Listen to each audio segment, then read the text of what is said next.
You ever take a photo with your phone? Just a normal photo, maybe of your coffee, maybe of a receipt, maybe of that new laptop you just acquired. You look at that photo, you see a coffee cup, you see a receipt, you see a laptop. But your phone sees something very different. Your phone sees exactly where you were, exactly when you were there, exactly what device you used, and if you're not careful, exactly who you are. Welcome back to Disorden. I'm Yavuz. Today, we're going to talk about something that terrifies most people in this game. Something that has put more fraudsters in prison than any undercover operation. We're going to talk about metadata. And I'm going to show you exactly how cops find you through the digital crumbs you leave behind. Spoiler alert, it's embarrassingly easy for them and embarrassingly stupid for you. Let's start with the basics. What is metadata? Metadata is data about data. It's the information attached to your files that tells the story of how they were created. Think of it like this. You write a letter. The words on the page are the content, but the envelope, the postmark, the return address, the handwriting, the type of paper, that's the metadata. And just like a letter, every digital file you create comes with an envelope full of information you probably didn't know you were sending. Let's take a photograph, just a normal photo from your phone. That photo contains the exact date and time you took it, the exact GPS coordinates where you were standing, the type of phone you used, the camera settings, sometimes even the direction you were facing.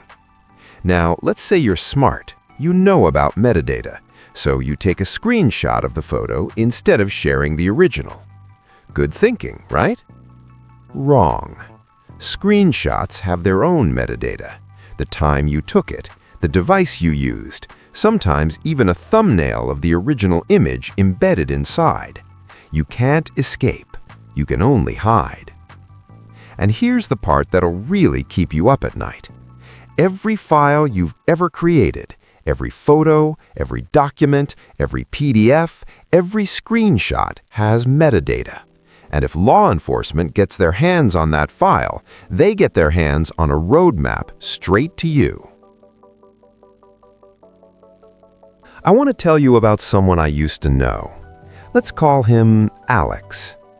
Alex was smart, not genius smart, but smart enough.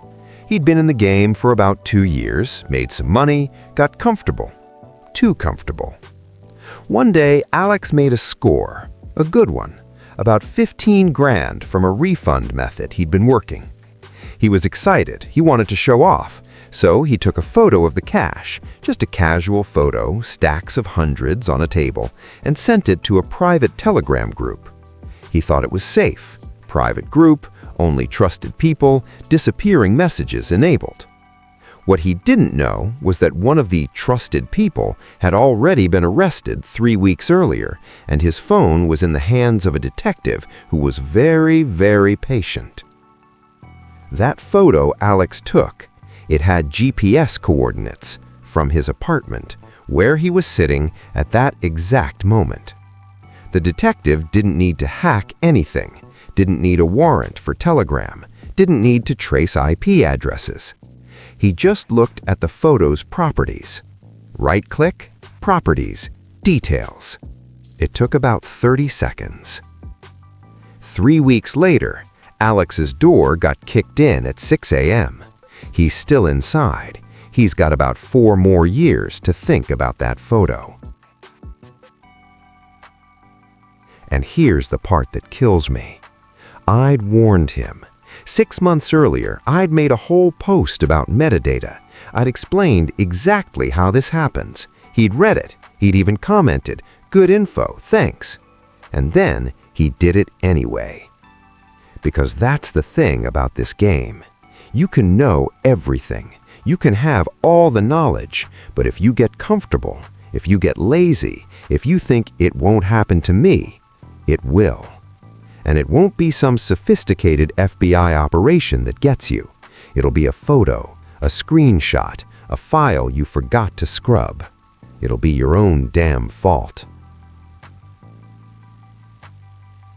Photos are the obvious one. Everyone knows about photos by now, or they should. But photos are just the beginning. Documents. Every Word document, every PDF, every spreadsheet you create is stamped with your identity. Author name, company name, last saved by, total editing time, sometimes even the path to the folder where it lived on your computer. You send someone a guide you wrote? You just sent them your computer's username and file structure.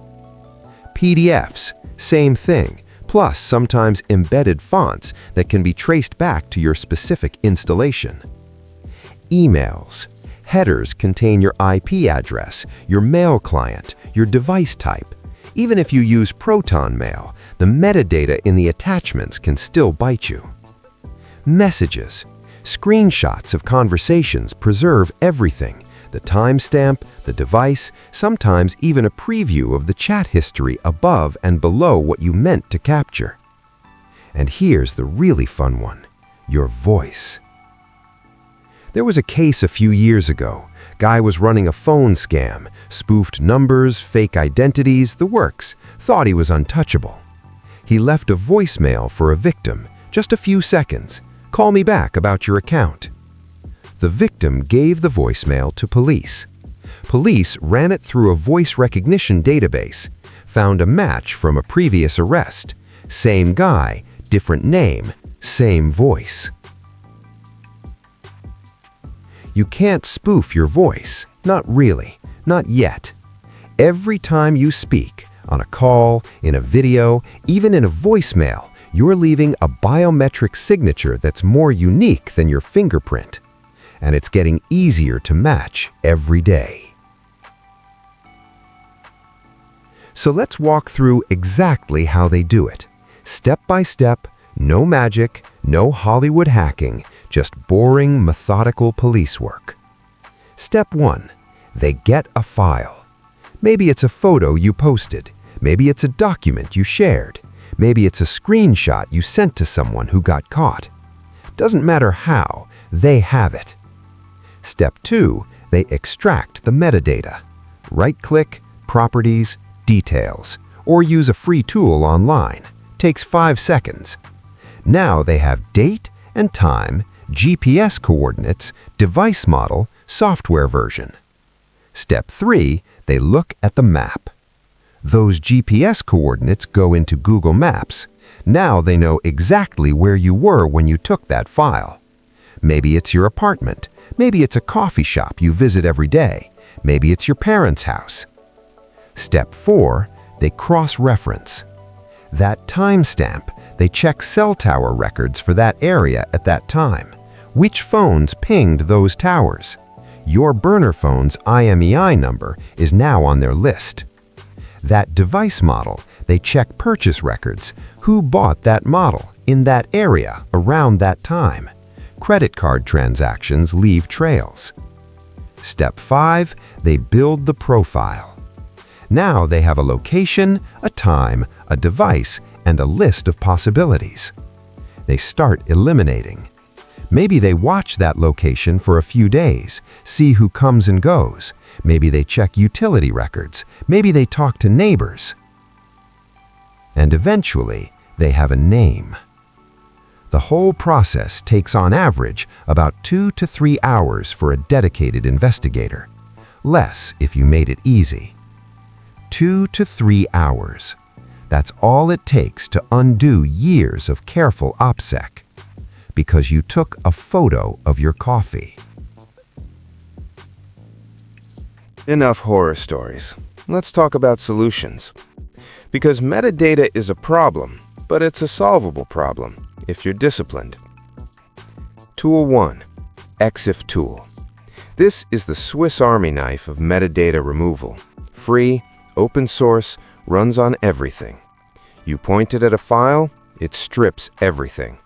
Learn it, use it, every time. Tool 2. MAT2. Same idea, simpler interface, drag and drop. Good for when you're in a hurry. Tool 3. Signal. When you send photos through Signal, it strips metadata by default. Not all of it, but most. Better than Telegram, better than WhatsApp. Tool 4. Screenshots with caution.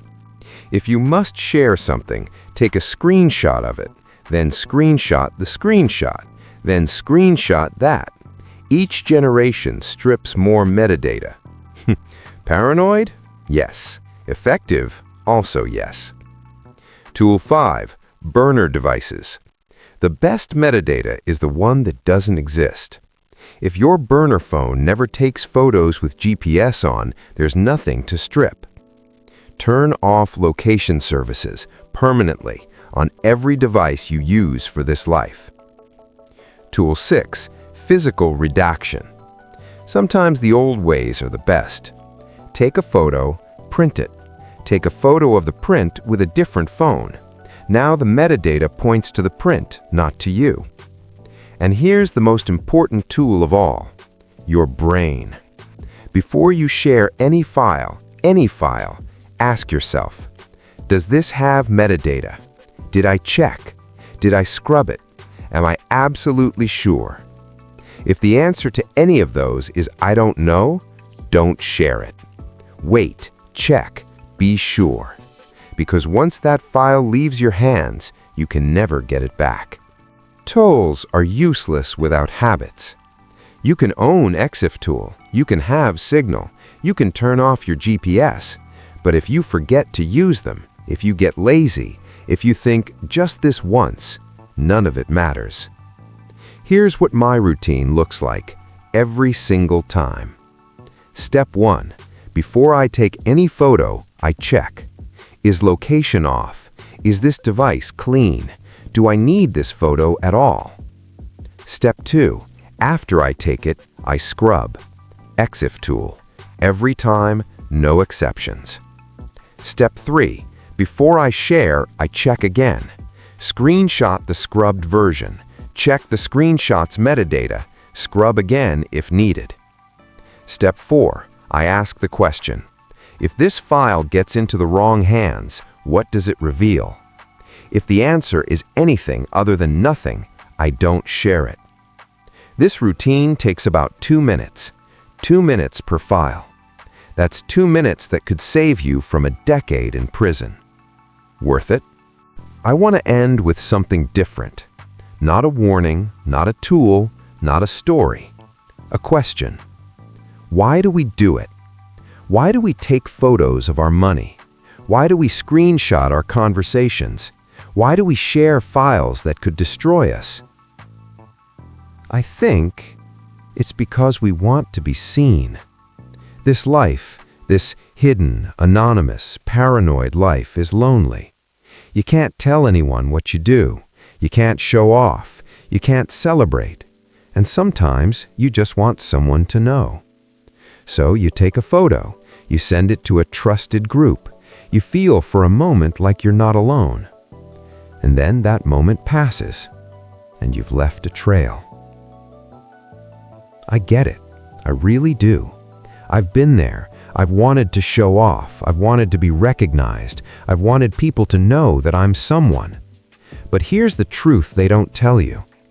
The only people who need to know who you are the people who want to catch you. Everyone else, they don't care. Your friends and Telegram, they'll forget your name next week. The people you're trying to impress, they're too busy trying to impress someone else. And the cops, they remember. They have files. They have time. So here's my advice. The most important thing I'll ever tell you. Be boring. Be so boring that no one remembers you. Be so boring that no one talks about you. Be so boring that when they look at your files, there's nothing to find. Because in this game, the most interesting person is the one who gets caught. The boring ones, they're still free. I'm going to leave you with one image. That photo Alex took, the one with the cash, the one that sent him to prison. In his mind, it was a celebration, a victory lap, proof that he'd made it. In reality, It was a confession, signed, dated, and GPS tagged. Every file you create is a potential confession. Every photo, every document, every screenshot. They're all waiting, silent, patient, waiting for the moment someone looks at them the right way. Don't give them that moment. I'm Yavuz. This is Desorden. Next time, we're going to talk about something lighter, something fun. We're going to talk about how banks actually think, how payment processors flag you, how to build a persona that doesn't get burned. But only if you promise me something.